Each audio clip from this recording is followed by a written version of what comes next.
Amén. Él es nuestro Salvador y Él es digno de toda la gloria, de toda nuestra honra. Que Dios les bendiga, queridos hermanos y amigos que se están conectando en estos momentos. Hermana Teresa, veo por ahí. Que Dios les bendiga, mis hermanos, y les guarde mucho.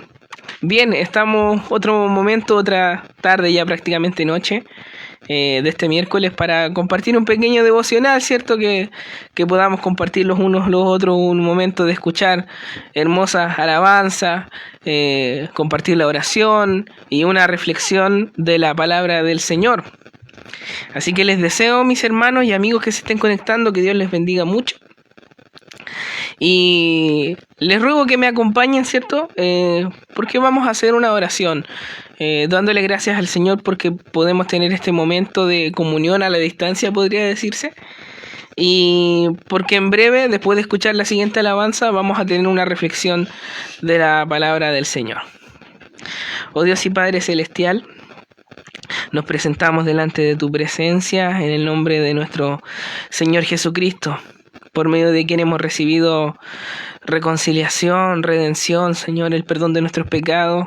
Hemos sido, Señor, adoptados por ti como hijos, como nos hablabas en tu palabra hace unos días en Efesios 1. Dios mío, gracias por todas tus bondades, gracias por este día, gracias por guardarnos, Señor. Gracias, Dios mío, porque tú eres fiel a pesar de nuestras infidelidades, Señor. Permítanos siempre, Dios mío, considerar su nombre como lo que es: santo, santo, santo, y vivir a la luz de aquella verdad. Señor, que tu reino en medio de nosotros, Señor, que pueda ser expandido en este mundo. Confiamos, Señor, en que la gloria de tu nombre va a llenar toda la tierra, Señor. Y permítanos en estos instantes, en este devocional, que todo lo que se haga sea para la honra y la gloria de su santo y bendito nombre. Y que todas las personas que participemos de esto, Señor, podamos, Dios mío, ser edificadas, podamos ser consoladas, podamos ser exhortadas, Señor, por medio de tu palabra, Señor. Tu palabra que también hace nuestra vida, aquella palabra que tú prometiste que no vuelve a ti vacía, que hace lo que tú la mandas que haga. Y eso te ruego, Señor, que en los instantes que vienen en que vamos a tener esta reflexión de la palabra, Dios mío, que más allá de nuestras mentes y llenar nuestro intelecto y nuestras mentes, que llenes nuestros corazones, Señor. Sométenos por medio de tu Espíritu Santo a tu bendita palabra, Señor. Mueve nuestros afectos, mueve nuestro corazón, Señor, y que te podamos adorar por medio de la comprensión y la aplicación de tu palabra en nuestras vidas, Señor. Todo esto para la gloria y la honra de tu nombre. Amén y amén. Que Dios les bendiga. Dios bendiga al pastor Ubaldo desde Curicó. Que Dios les bendiga en gran manera. Vamos a escuchar la siguiente alabanza y tendremos una reflexión de la palabra del Señor.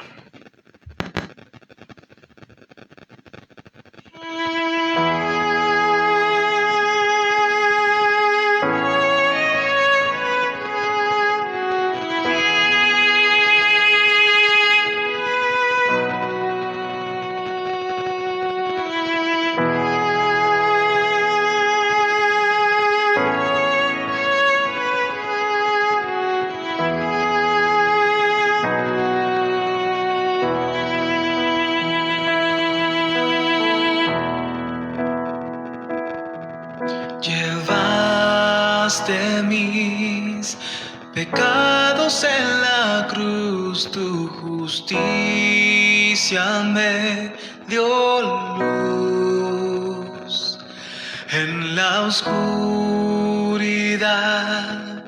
y en la tempestad, estando muerto en mi maldad.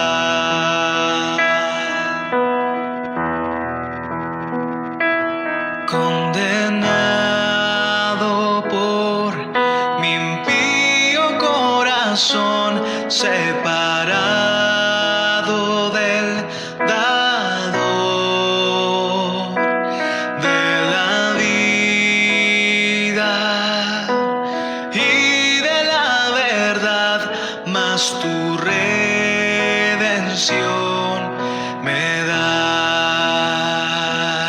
inmerecedor soy de tu perdón.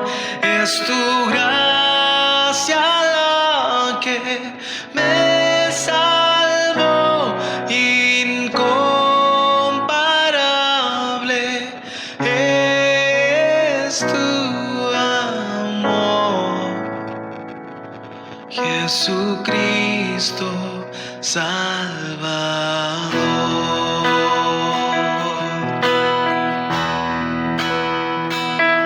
Ya volví a nacer, no por mi parecer, sino por tu voluntad.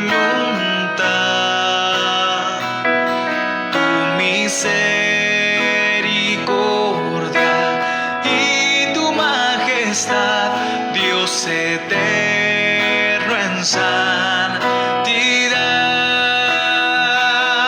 Inmerecedor soy de tu perdón, es tu gracia la que me salvó, incomparable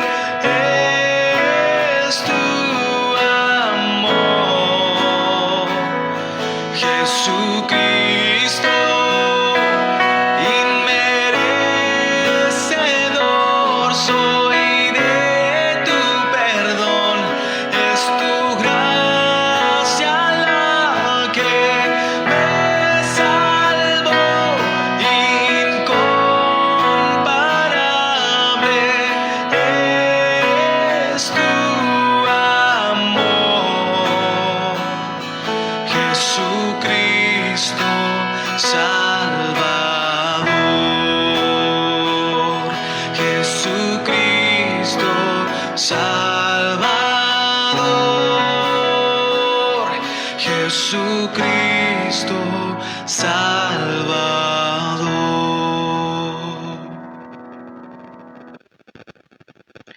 Amén.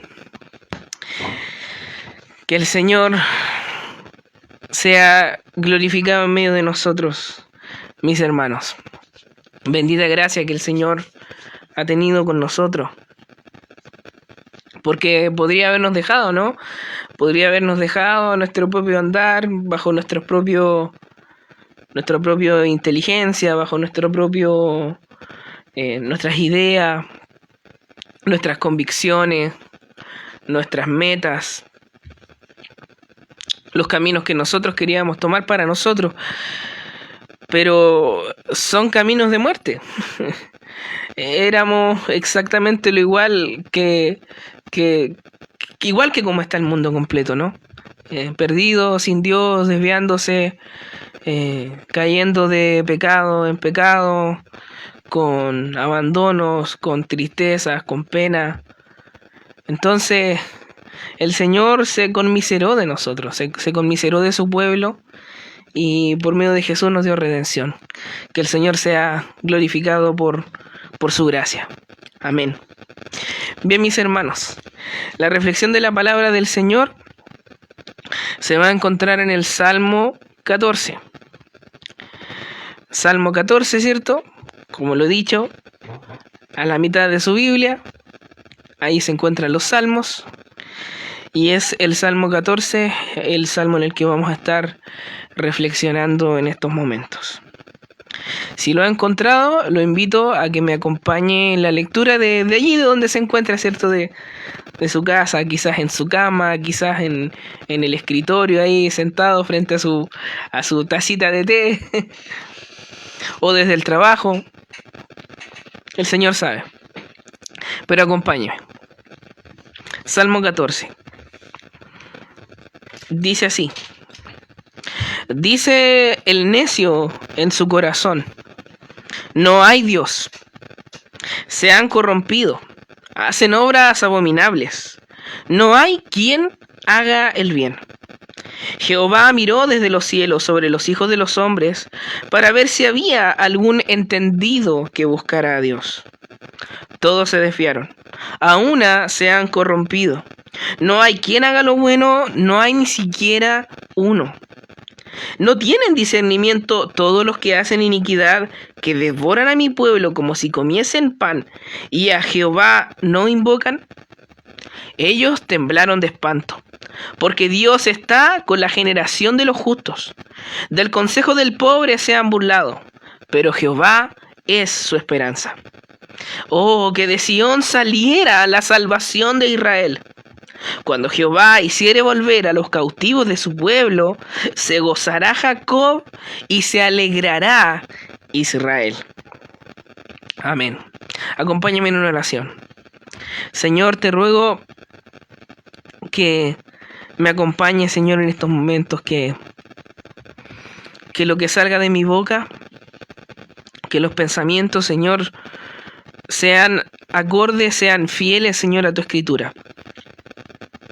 Que nada sea añadido, nada sea quitado a ella. Dios mío, si algún error saliese de mi boca, te ruego que guardes a mis hermanos, que guardes a quienes están escuchando, Señor, y que todos por medio de tu palabra podamos ser como dijimos, edificados, Señor, edificados por tu palabra. Bendice a tu pueblo, Señor, bendícenos, Señor. Dios mío, te ruego que hagas tu obra en nosotros, Señor, y danos hambre por tu palabra. En el nombre de Jesús, amén y amén. Bien, mis hermanos, continuamos con los salmos, y este es otro salmo del rey David, que al igual que el salmo anterior, es un salmo que el rey David, en representación, podríamos llamar así, del pueblo de Dios, siendo un vocero del pueblo de Dios, una especie de, podríamos decir, mediador en ese momento entre Dios y los hombres, en este canto, ¿cierto? En ese momento, se dirige a nuestro Dios, expresando las palabras de un remanente, de un pueblo que es minoritario, ¿cierto? Un remanente, y que se encuentra en medio de una sociedad o de un mundo en donde todos se han desviado, ¿no? En donde lo que menos se puede ver, en palabras humanas, lo que menos se puede ver es la gloria de Dios, ¿cierto? La voluntad de Dios hecha. Entonces,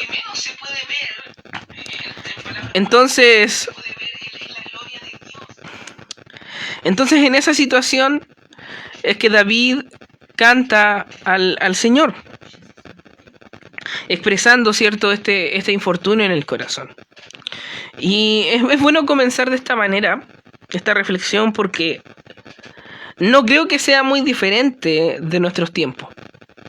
Ahora, antes de seguir con la primera idea, quisiera aclarar algo. Es cierto, la idea es que nos encontramos en medio de un mundo que claramente va tomando un rumbo que no es necesariamente buscando al Señor, buscando cumplir con su ley, vivir bajo sus estatutos, haciendo su voluntad, ¿cierto? Reflejando lo que hemos de ser, seres creados a la imagen y a la semejanza de Dios, ¿cierto? Que gobiernan este mundo, que gobiernan la creación, que administran todas las cosas en una viva imagen y semejanza y representación de Dios en esta tierra. No, precisamente nosotros no vemos el mundo, no vemos la sociedad así. Muchas veces invade nuestro corazón la inquietud, la pena y la incertidumbre de ser una minoría en un mundo que se está perdiendo, ¿no? Miramos a nuestro alrededor y no vemos un mundo cristianizado, no vemos una sociedad que busca al Señor, no vemos al vecino buscando al Señor, no vemos a las personas en las calles o en los trabajos buscando del Señor. Y eso choca nuestros corazones. Eso es algo que choca el corazón del justo. Ahora, cuando yo hablo de justo, no me estoy refiriendo a una persona perfecta, intachable, sin mancha, absolutamente no, sino que me refiero a esa persona que ha entrado en una relación de pacto con el Dios verdadero, o que Dios se ha acercado a él y ha establecido una relación de pacto con él, ¿cierto? Le ha perdonado, lo ha adoptado como hijo, y que esta persona ahora, por amor, por fidelidad al Señor, Trata de vivir bajo sus estatutos, que ama la palabra del Señor, que ama la ley de Jehová, que tiene un corazón como el corazón de David, que clama en el Salmo 119, diciendo, hablando maravillas acerca de la Escritura, de la ley, de los estatutos de Dios, ¿cierto? Esas son las palabras del corazón del justo, y invade esa clase de pensamientos, invade nuestro corazón en medio de una sociedad. Ahora, lo que quería expresar anteriormente era que, es cierto, somos una minoría, pero a comparación de cuando inició la iglesia neotestamentaria, cuando inicia el pueblo de Dios, es claro que es mucho más grande su nación, ¿no? Es mucho más grande el pueblo de Dios.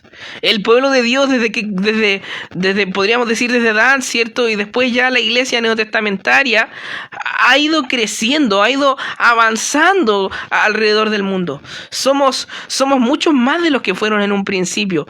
Lo que comenzó en las calles de Jerusalén, lo que comenzó en Israel con algunas personas, ¿cierto? En el nuevo pacto, hoy en día hay naciones con gente de toda tribu, lengua y nación que adora al Señor. Pero aún así, en medio de las naciones nos sentimos una minoría porque precisamente no vemos un mundo yendo a ese rumbo. Y es esa clase de contexto en la que David se encuentra, ¿cierto? Inspirado por Dios, escribiendo esta canción, ¿cierto? Hablando al Señor en representación de su pueblo, en representación del justo que se ve como una minoría en medio de un mundo que se pierde, en medio de un mundo que no busca al Señor, en medio de un mundo, mis hermanos, que lamentablemente se ha corrompido. Y es bueno también señalar que el contexto aquí, obviamente, es precisamente la nación de Dios, ¿no? El pueblo de Dios. Porque aquí David clama como un israelita que en medio de todo el reino de Israel ve que aquellos que realmente aprecian el pacto de Dios, que realmente aman al Señor y que siguen sus caminos, son los menos. Es el corazón de un Elías, ¿no es cierto? Que después de haber decapitado a los profetas de Baal, pero que después es perseguido por Jezabel, se da cuenta mirando a su alrededor y tiene la idea de que está solo, de que al final todos se han vuelto, todos han dado la espalda al Señor. Esa es la incertidumbre que hay en el corazón de David. Entonces este salmo tiene una división.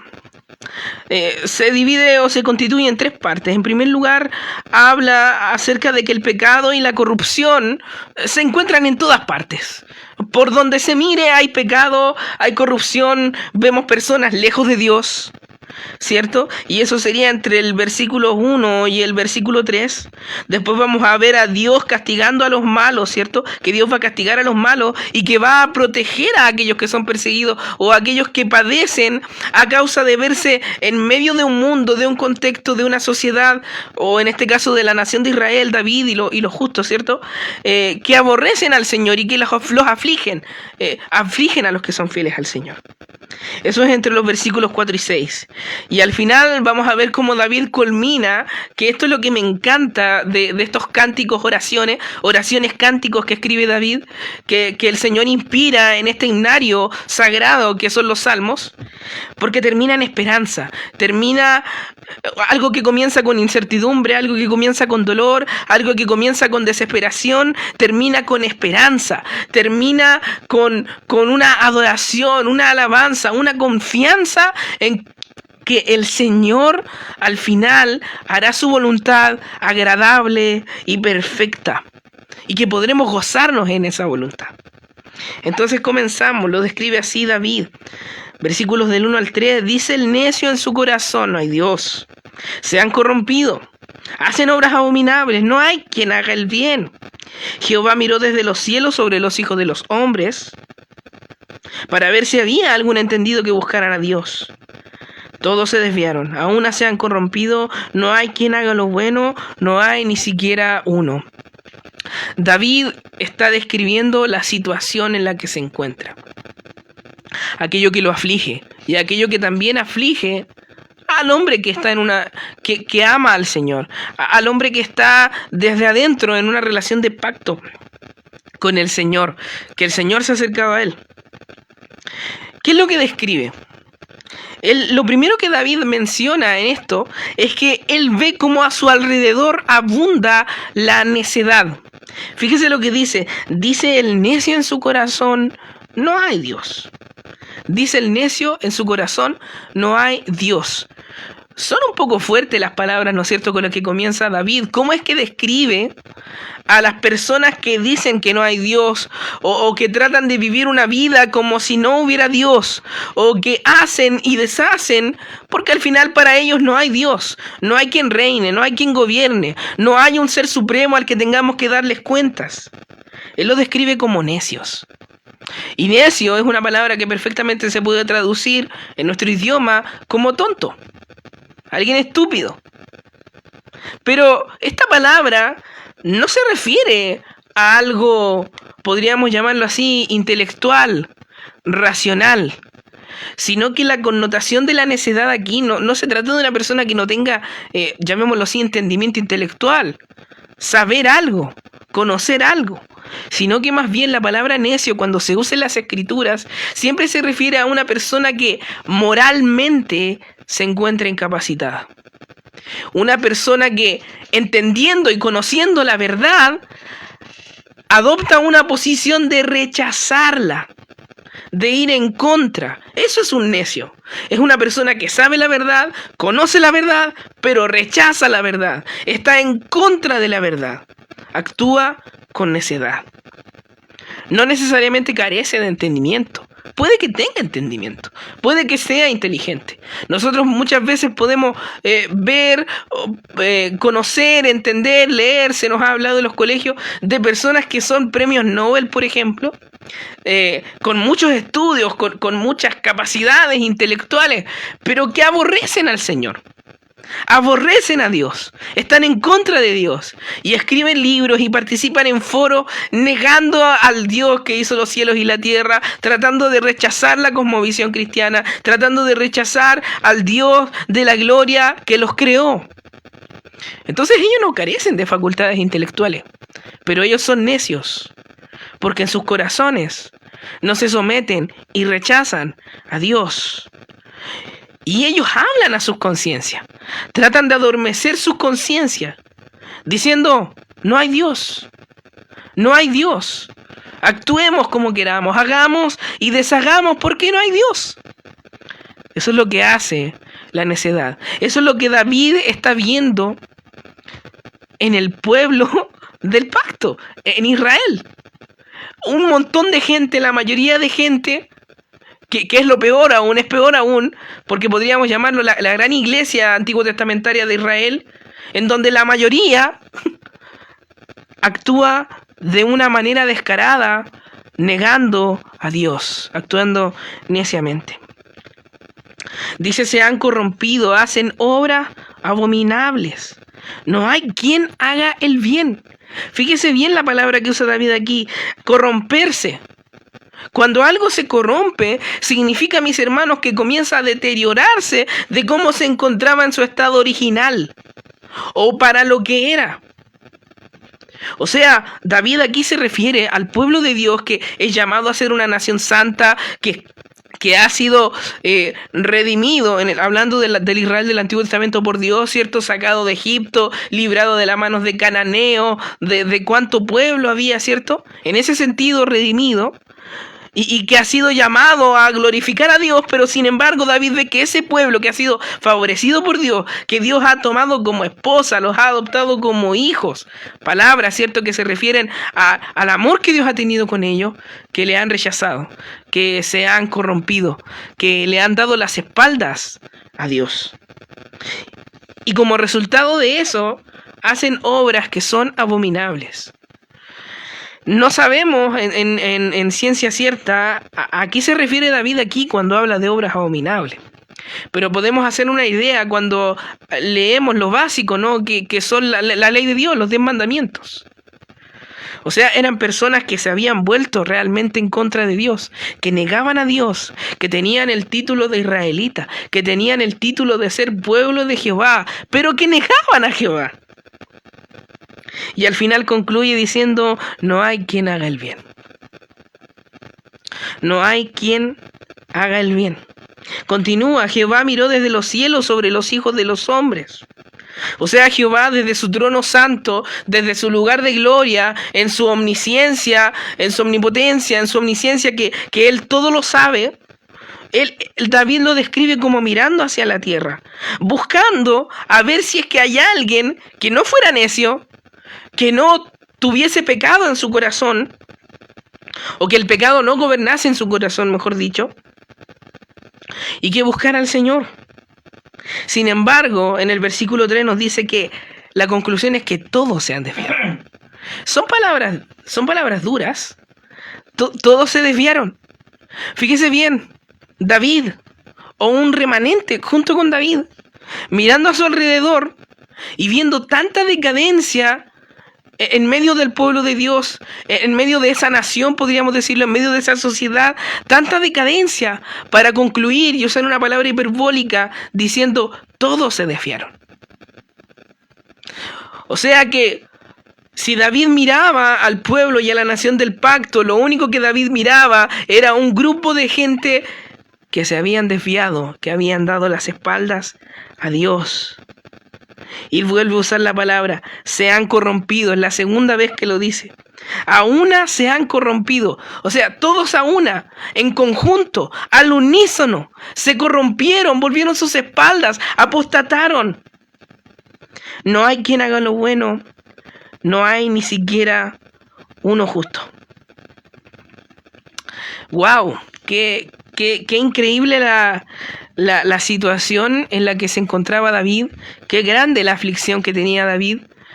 Al ver cómo todo a su alrededor, las personas, la gente, sobre todo hablando aquí acerca de personas que estaban en una relación de pacto, siendo circuncidados, en un pacto con Dios, que se habían desviado. Ciertamente, mis hermanos, nosotros podemos entender en parte esto. Podemos entender esta realidad porque estamos viendo un mundo que, si bien, bueno, aquí en Chile dicen que somos un estado laico, ¿cierto? Pero podemos ver un mundo, un occidente que en algún momento tenía un concepto, una concepción o una idea de la vida, de los valores, podríamos así llamarlos conservadores, que nacen del cristianismo, como en unas pocas décadas se ha ido deteriorando, se ha ido abandonando, sin tomar en cuenta el hecho también de que como nación no ha sido esta una nación que ha amado al Señor o que ha reconocido en su constitución a Jesucristo como el Señor y gobernador sobre todas las cosas. Sin embargo, hemos visto el deterioro. Una sociedad que antes veía el matrimonio y lo primero que se le veía a la mente cuando hablaban de matrimonio era el matrimonio bíblico entre un hombre y una mujer. Una sociedad que hace muchos años atrás pensaba acerca de la castidad al momento de llegar al matrimonio. Hoy en día, ya prácticamente desde mi adolescencia, yo he escuchado que eso es algo anticuado. Una sociedad lejana a Dios. Un Chile, mis hermanos, y hablo desde Chile porque es el país, el contexto en el que nos encontramos. Un Chile en donde hace un buen tiempo en los comerciales había una perspectiva cristiana, que eran o no los ateos que en ese momento lo tenían, pero eso viene y nace del cristianismo. Es un cambio que el cristianismo trajo, es un cambio que Cristo trajo por medio de su pueblo, que expandía su reino, ¿cierto? Comerciales en contra del aborto. Y cómo en unos pocos años, mis hermanos, casi de una forma exponencial, este mundo, si algo poco, pequeño de valores tenía, se ha desviado completamente, absolutamente. Imagínense, David habla desde el contexto de su generación. O sea que David vio una generación quizá comprometida, que había recibido la enseñanza de las escrituras, de la palabra de Dios, de la ley de Dios, ¿cierto? De la Torá, Antiguo Testamentario en su momento. Pero que sin embargo, en un poco tiempo cambió. Una sociedad que se corrompe porque se aleja de Dios, porque actúa con necedad, porque comienzan negando a Dios y después actúan de una forma abominable que trae pesar, pena en el corazón. Y es impresionante porque aquí David nosotros vamos a ver cómo va a ir describiendo, ¿cierto? Que comienzan primero negando al Señor. Después dice que comienzan a hacer actos abominables. Y después describe más adelante tales actos. La opresión, por ejemplo, del pobre.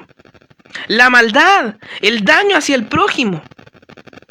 Esa es una sociedad que se deteriora porque abandona al Señor. Es una cultura, es un cultivo de un mundo sin Dios. ¿Y cuáles serán, pregunto yo, los frutos de ese cultivo, los frutos de esa cultura? Oh, mis hermanos, que Dios nos ayude.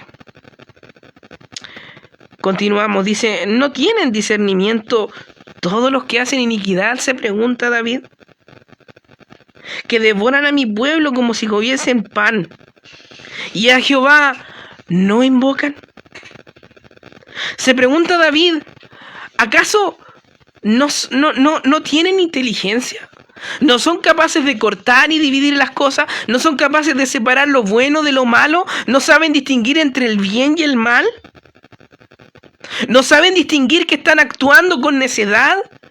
¿No saben distinguir que están actuando o siguiendo un camino que lleva a muerte? Así como en otras ocasiones lo dice David en los Salmos, ¿cierto? Que hay caminos que al hombre le parecen derechos, pero que sus fines son de muerte. ¿Acaso no tienen la capacidad de discernir? Que actúan con actos que el Señor aborrece y que a ellos mismos les causa daño y que traen pesar y destrucción. Es una pregunta que perfectamente podemos hacernos nosotros hoy en día. ¿Acaso este mundo no comprende las implicaciones de primero no reconocer al Señor y después comenzar a alejarse de sus estatutos, de sus valores, que tanto bien y tanta prosperidad trajeron en su momento a estos lugares, a Occidente? Pero que hoy en día vemos la violencia. Y mis hermanos, no sé si usted se ha dado cuenta, sea usted chileno o no, viva en nuestro país, con la realidad que vivimos, o en otros países, que yo creo que es lo mismo. ¿No se ha dado cuenta, mis hermanos, que últimamente, lejos de con todo este clamor de justicia, y justicia a la imagen y semejanza de los hombres, de todo este clamor de justicia desde que comenzó hace un tiempo atrás, personas que no tienen a Dios por su estándar, pero claman por justicia? ¿No se ha dado cuenta cómo el mundo, lejos de ir mejorando, ha ido empeorando aún? Mis hermanos, ¿cómo podemos tener discernimiento? ¿Cómo podemos separar lo bueno de lo malo si no tenemos a alguien que nos dictamina qué es eso bueno y qué es eso malo? Si negamos al Señor, si el mundo niega al Señor. Y por eso se pregunta David, ¿no tienen discernimiento? Dice que devoran a mi pueblo como si comiesen pan, que hacen daño al pueblo de Dios, a la nación de su herencia, que afligen a lo justo. ¿No se siente usted afligido, mi hermano, con la situación que estamos viviendo hoy en día? ¿No le causa pesar, mis hermanos, encender la televisión un rato a eso de las 9 de la noche y escuchar noticias y escuchar, mis hermanos, cómo el mundo se corrompe? El mundo quizás que les espera a sus hijos, a sus nietos, a sus bisnietos. Y a la larga, mis hermanos, dice que a Jehová no invocan. No invocan a Jehová. Obviamente, precisamente por eso no hay discernimiento. No había discernimiento en la nación de Israel porque se había alejado de Dios. ¿Cómo iban a distinguir lo bueno de lo malo? No invocaban al Señor. Veían el pesar y la maldad, el fruto de sus actos, del camino que han decidido seguir, y sin embargo, en vez de volverse en sus corazones, arrepentirse y clamar al Señor e invocarle, no lo hacían.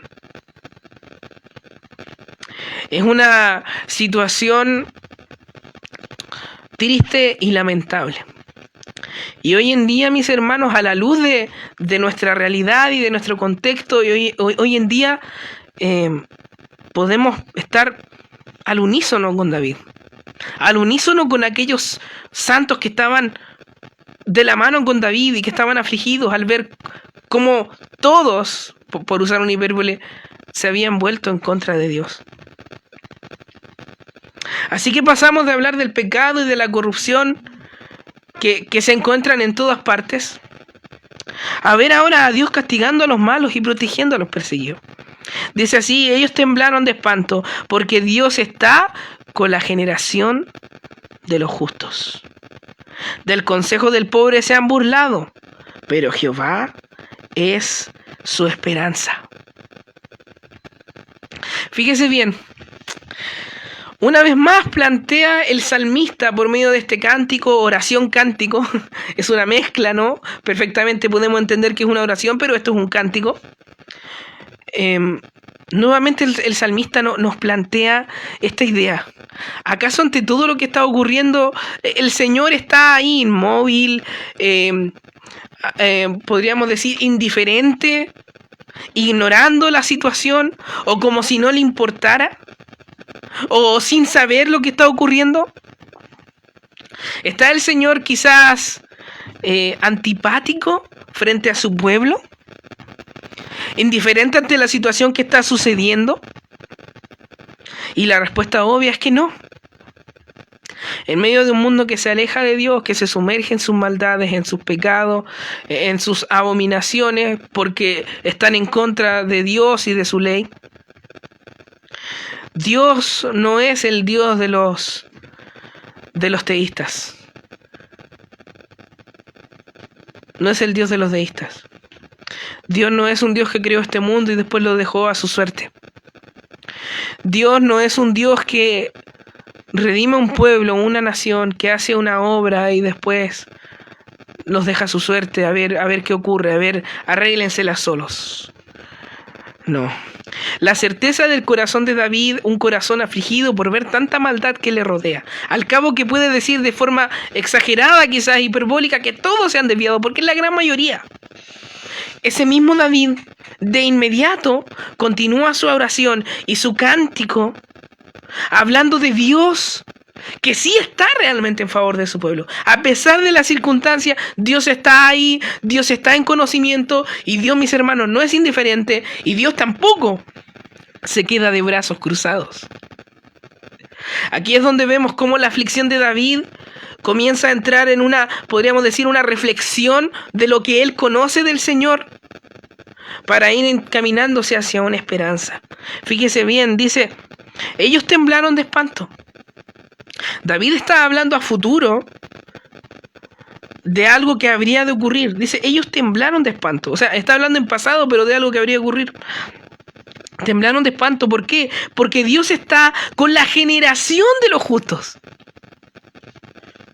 O sea, mis hermanos, Dios está ahí observando, y Dios juzga a los hombres y juzga las obras de los hombres y juzga a los hombres, aunque los hombres digan que no hay Dios, que podemos actuar, hacer y deshacer porque no hay Dios. La verdad, mis hermanos, es que sí hay Dios. Dios está presente. Dios nos deja que nosotros actuemos, que hagamos el mal, que nos alejemos de Él, y Dios, mis hermanos, a su momento juzgará. Dios a su momento juzga. Y David comprendía perfectamente de esto. Es exactamente el mismo David que en su momento pecó ignorando a Dios, o queriendo engañarse en su mente, rechazando su conciencia, queriendo supuestamente ocultarle a Dios lo que había hecho. Pero David lo vivió en carne propia. Dios sabía lo que David había hecho. Y Dios sabe lo que la generación de los injustos, lo que aquella mayoría que oprime al justo, que se aleja de Dios, hace. Dios lo sabe y Dios actúa. Dios actúa. Y así, mis hermanos, está constituido también. Hay un día, dice el autor de Hebreos, que está constituido así: que el hombre viva, ¿cierto?, una sola vez, y después de esto muere, y después el juicio. Hay un momento de rendir cuentas al Señor. Y a veces, mis hermanos, ocurre que Dios en vida y en carne propia trae juicio. Trae juicio. De modo que los hombres tiemblan de espanto. De modo que la alegría que en un momento produce actuar ignorando que hay Dios o rechazando la idea de hay un Dios, Después se torna en espanto, en temor, en temblor, en un rechinar de dientes, en un temblor terrible. Y dice que tiemblan de espanto porque Dios está con la generación de los justos. Porque Dios no está de parte de ellos. Porque Dios no deja al justo en su aflicción sin vindicarlo, sin redención. El Señor está con los suyos. El Señor está con los suyos. El Señor está con la sangre de Abel que clama por justicia. Y ciertamente trajo justicia. Y así con cada uno de nosotros, mis hermanos. Con cada uno de los que están afligidos. Mis hermanos, Dios no está ignorante. Dios no es ignorante, ni Dios es apático, ni es indiferente. Dios está ahí, mis hermanos, y conoce las aflicciones de nuestro corazón, y conoce las obras de los hombres. Pero Dios, sobre todo, Dios está de parte de nosotros.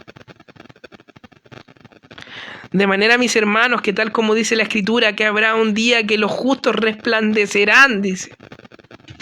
Resplandecerán, será manifiesto la presencia de los justos. Dice, del consejo del pobre se han burlado estos impíos, pero Jehová es la esperanza de ellos.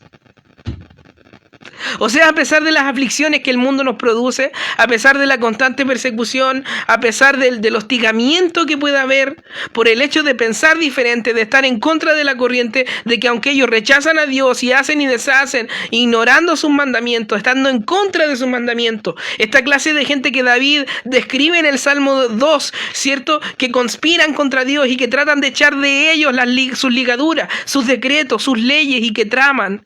Mis hermanos, a pesar de eso, Dios es la esperanza de aquellos que están con Él. Dios es la esperanza de aquellos que son afligidos. Dios es la esperanza del remanente. Dios está con ellos. Entonces, mis hermanos, nosotros vemos como David lo dice. Es bastante sencillo. Dios va a castigar a los malos. Dios castigará a los impíos. Dios castigará a los necios. Castigará al necio, aquel en quien su corazón dice que no hay Dios. Dios lo castigará, pero Él protegerá a los suyos. Él los guarda. ¿Cómo le dijo a Pedro? Conocemos bien ese texto, que las puertas del Hades no prevalecerían contra su iglesia, contra su pueblo, su nación escogida.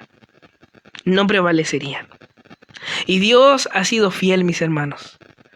Porque como les digo, hoy en día nosotros nos vemos como una minoría, pero la verdad, mis hermanos, es que a la luz de la historia, aquello que comenzó con un pequeño grupo de personas en Israel, lideradas por el maestro, por un rey sufriente, por un rey, mis hermanos, que no vino con espada, sino que vino con el poder de su palabra, con amor, con la mayor manifestación de la gloria de Dios, hecha, mis hermanos, el verbo hecho carne, la verdadera imagen de Dios en el hombre, el segundo y perfecto Adán. Nuestro rey, con pocas personas, mis hermanos, en Israel, hoy en día desembocan multitudes de gente, de toda tribu, lengua y nación, mis hermanos, que estamos luchando por el poder de nuestro Dios, por causa del poder de Dios que actúa en nosotros, por causa, mis hermanos, de la fe que Él mueve en nosotros, la confianza que Él inspira en nosotros, mis hermanos, para seguir sus mandamientos y ante todo, esperando que toda la tierra sea llena de la gloria del Señor, de que toda nación, toda rodilla, toda lengua se doble, mis hermanos, que toda lengua confiese su señorío. Entonces, mis hermanos, no lo veamos como algo poco. Es cierto, quizás somos una minoría en nuestra nación, en nuestro país, en nuestra calle, pero somos muchos y miles más que los que fuimos en un principio. Y seremos, mis hermanos, porque la Escritura lo enseña, la gloria del Señor llenará toda la tierra. Y ahí es donde ya pasamos de hablar acerca del juicio hacia los malos y de Jehová en favor y favoreciendo a los suyos, a hablar acerca de la esperanza en el futuro. Versículo 7 dice: oh, que de Sión saliera la salvación de Israel, cuando Jehová hiciere volver a los cautivos de su pueblo Se gozará Jacob y se alegrará Israel. Ante toda esta situación, David meditando acerca de la maldad que había en el pueblo, pero después meditando en que Dios castiga a los malos y que Dios favorece a los suyos, David clama y piensa en su corazón y dice: oh, que de Sión viniera la salvación. ¿Qué salvación? De toda la corrupción que hay, de la maldad que veía David. David veía un pueblo perdido, mis hermanos, un pueblo muerto. La misma imagen que tenía el profeta, ¿cierto? Cuando el Señor va y le muestra este valle de huesos secos. Pura muerte, pura mortandad. Sin embargo, él clama y él comprende. Él dice: este pueblo necesita salvación. Oh, que de tu nación escogida, oh, que de Sión saliera la salvación de Israel. Y David, clamando estas palabras, inspirado por el Espíritu Santo en su corazón, mis hermanos, estaba profetizando acerca de nuestro Salvador, de Cristo, que de Sión salió, que fue engendrado en medio del pueblo del pacto, en cumplimiento de la promesa que Dios le hizo a Abraham, que de su simiente, y no dice las, como dice Pablo, el apóstol Pablo en Gálatas, dice, no habla de las simientes en plural, sino que habla de una simiente en particular, de tu simiente, de tu heredero, serán bendecidas todas las naciones. Todas las naciones que estuvieron perdidas, sumergidas en la idolatría, en el pecado, mis hermanos, partiendo por Israel mismo que se había perdido, a todas las naciones habrían de ser bendecidas por esta simiente que es Cristo nuestro Señor. Mis hermanos, vino la salvación. Piénselo de esta manera. El remanente de Israel fue vindicado. Sobre aquella perversa generación llegó destrucción repentina, hablando acerca de los israelitas, ¿cierto? Dios redime a su pueblo porque Él retiró a los malos de Israel e hizo florecer la belleza de su pueblo al que había salvado. Hablo de lo que ocurrió en el 70 después de Cristo, cuando Roma, ¿cierto?, asedia Jerusalén y los destruye a todos, pero hubieron unas personas que huyeron en obediencia a un hombre que hace 40 años atrás les había profetizado acerca de esto. Y de cómo, mis hermanos, en ese momento llegaría, mis hermanos, el nuevo pacto y este reino que habría de cubrir la tierra, mis hermanos. Cristo trajo esa salvación. Trajo esa salvación. Y vindicó a Israel, vindicó a su pueblo. Y no solo eso, sino que todas las demás naciones que no habían sido llamadas por él, a las que no se les había sido dada la ley, no se les había dado pacto alguno, fueron insertados. O sea que el Señor redimió a su remanente y a ese remanente añadió a personas de toda tribu, pueblo y nación, toda lengua. O sea que de dos pueblos que estaban separados, el Señor creó uno, que el Señor no solamente guardó a su redil, al que estaba llamando en su momento mientras estaba en vida, sino que tenía otro redil y trajo ese redil. De modo que la gloria de Dios a partir de ese momento habría de comenzar a llenar toda la tierra. Y mis hermanos, esa gloria de Dios somos tú y yo, mis hermanos. Somos tú y yo, mi hermano. Si amamos al Señor, si guardamos sus mandamientos, si criamos a nuestros hijos en la ley del Señor, enseñándoles sus estatutos, a amar a nuestro Dios con todo su corazón, mente, alma, fuerzas, y a guardar su palabra, mis hermanos, creamos en las armas que Dios nos ha dado. Nos ha dado armas poderosas para derribar fortalezas. ¿Qué fortaleza? Esta fortaleza, mis hermanos, de corazones inicuos que niegan al Señor. Derribando todo argumento que va en contra, mis hermanos, del señorío de Cristo. Por medio de la palabra. Por medio de la palabra. Dice: cuando Jehová hiciere volver a los cautivos de su pueblo, se gozará Jacob y se alegrará Israel. Y eso fue exactamente lo que nuestro Señor hizo. ¿Por qué razón? porque a los que estaban perdidos los acercó. Y han pasado 2000 años de esa restauración. 2000 años, mis hermanos, de personas que estaban en las tinieblas, que no eran pueblo, pero que hoy son pueblo. De un Israel que estuvo perdido, pero que el Señor vindicó, porque a los suyos rescató y a los demás Él los juzgó. Y así lo sigue haciendo hoy día también. El mundo, mis hermanos, el mundo que nos aflige, el mundo que nos oprime, mis hermanos, si no se vuelve a Dios, tendrá su recompensa. Pero los justos brillan con Él, brillan con el Señor. Mis hermanos, nosotros podemos gozarnos y alegrarnos. Así como se gozó el pueblo de Dios de ver, mis hermanos, que no se perdieron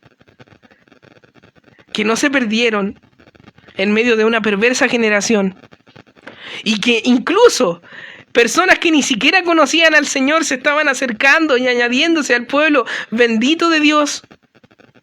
Mis hermanos, así también nosotros nos podemos gozar y alegrar, podemos tener esta esperanza.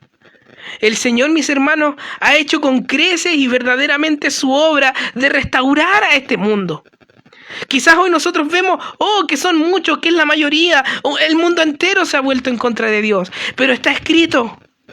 Y así mandó a su iglesia, que porque Él tiene toda autoridad que le ha sido dada en los cielos, entonces que vayamos y que disipulemos las naciones. ¿Por qué razón? Vanamente no, es porque Él llenará la tierra de su gloria y somos los instrumentos para aquello, porque Cristo reina, porque Él gobierna sobre todo, porque Él somete los corazones.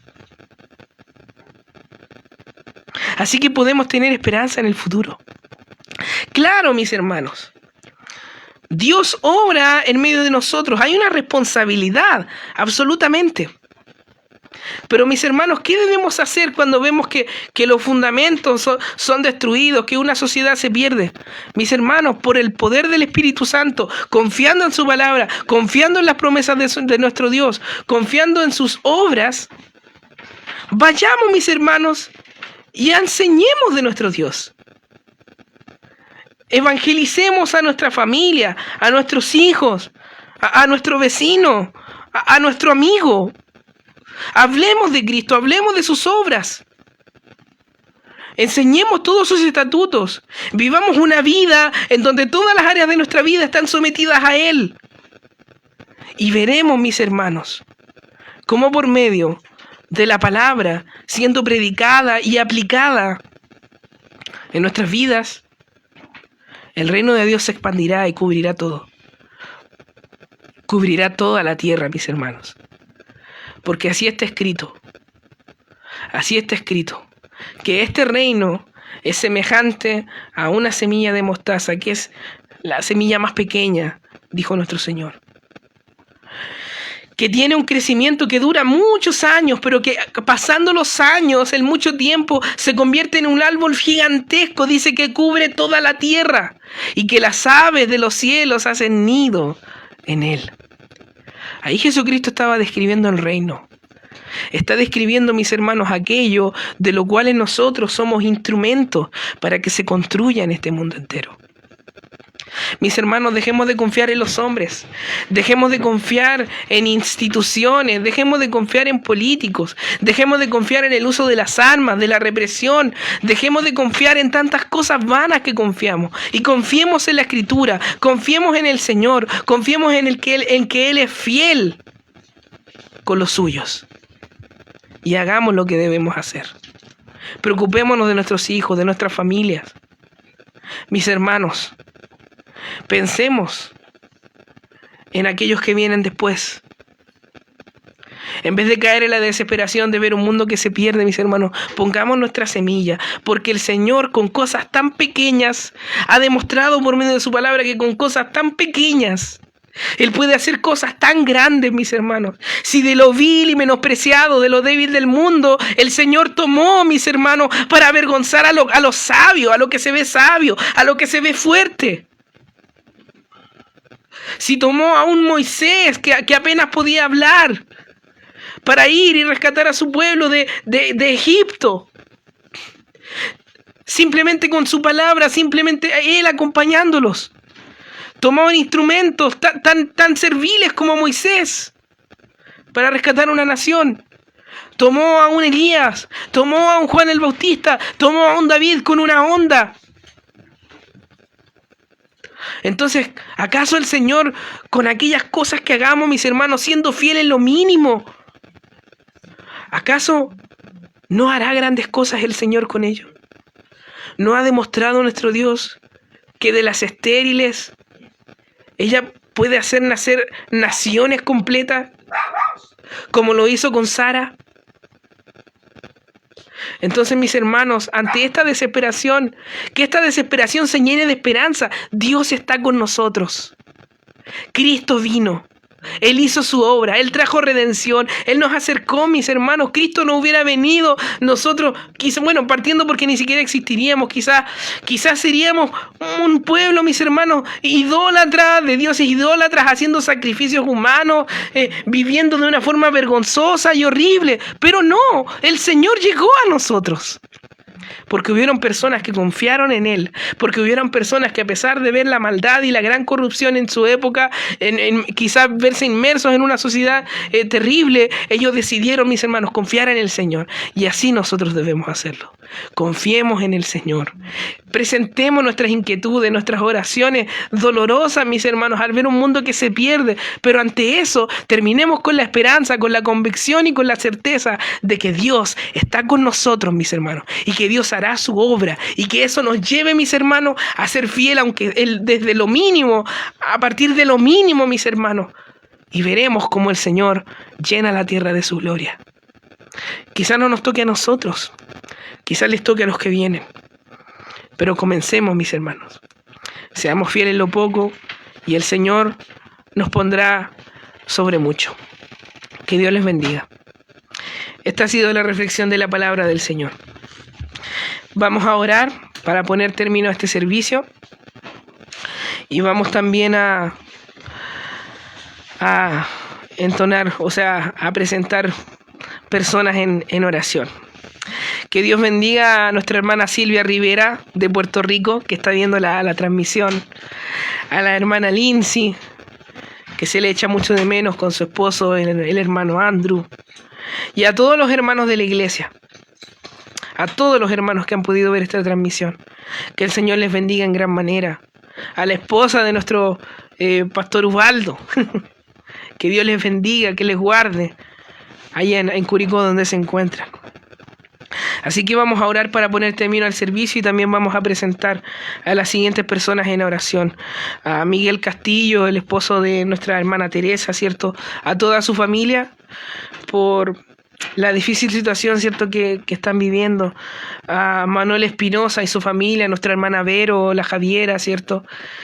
Lamentablemente este virus ha hecho sus estragos, pero aún en medio de la aflicción, como vimos recién, sabemos que Dios está con nosotros, con los que le invocan, con los que no se ven fuertes a sí mismos, sino que en su debilidad claman al Señor.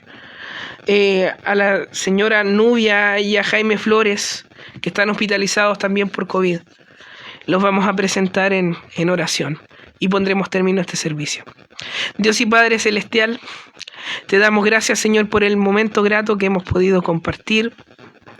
Gracias, Señor, por tu palabra que, oh Dios mío, confronta nuestras vidas, nos demuestra cuánto nos conoce, Señor, cuánto conoce nuestro corazón, y tú nos das consuelo, nos das esperanza, nos exhortas, Señor, nos llama a hacerte fiel, Señor.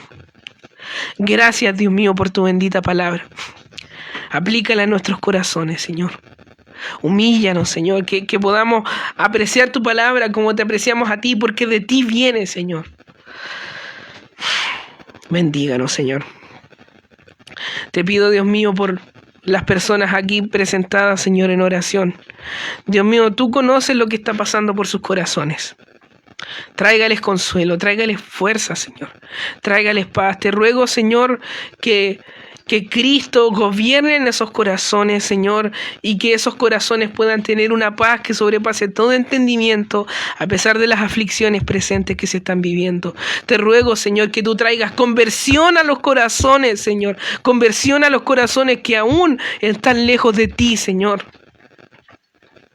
Oh Dios mío, qué mejor consuelo, qué mayor bendición, aún más que recibir sanidad en la carne, Señor, es saber que estamos contigo ya y que estaremos contigo por toda una eternidad, Señor. Te ruego, Dios mío, que tu luz brille en los hogares de nuestra hermana Teresa, Señor, en el hogar de nuestra hermana Verónica, Señor, que tu luz brille, Señor, que brille tu luz, Señor.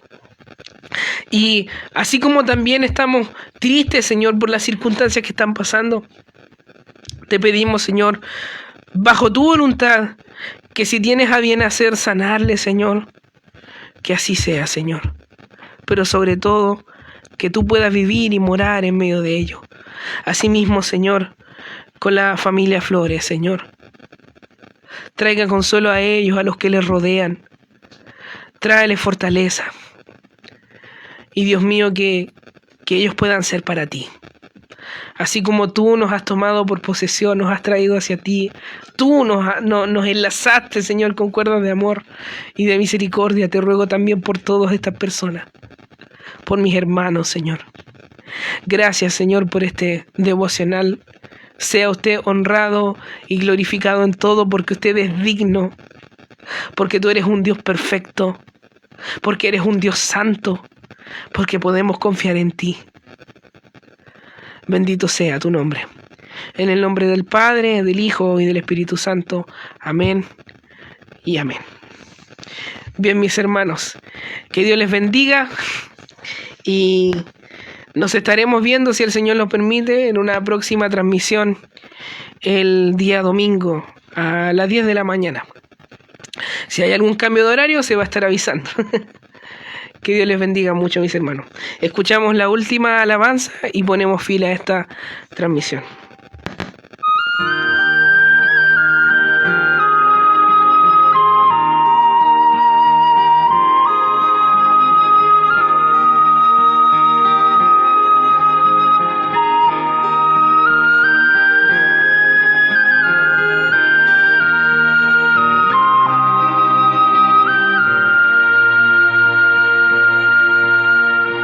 Oh Dios de mi alma, sé tú mi visión, nada te aparte de mi corazón, noche y día pienso yo en ti. Y tu presencia es luz para mí.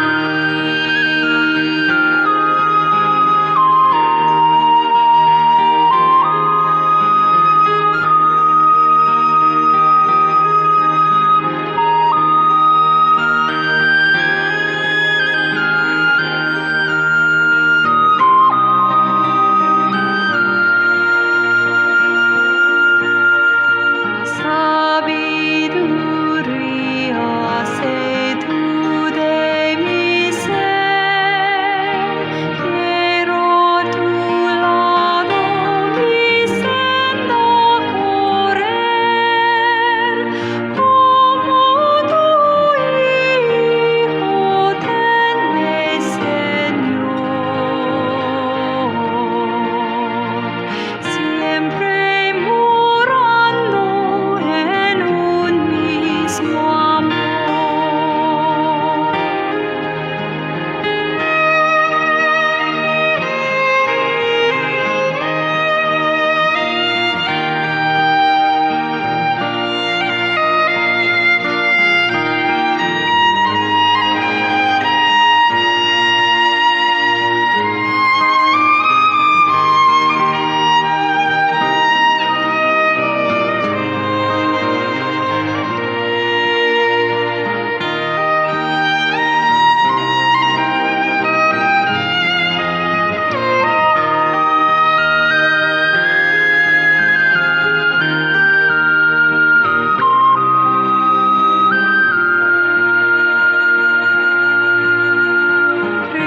Riquezas vanas no anhelo, Señor, ni el juego al lado de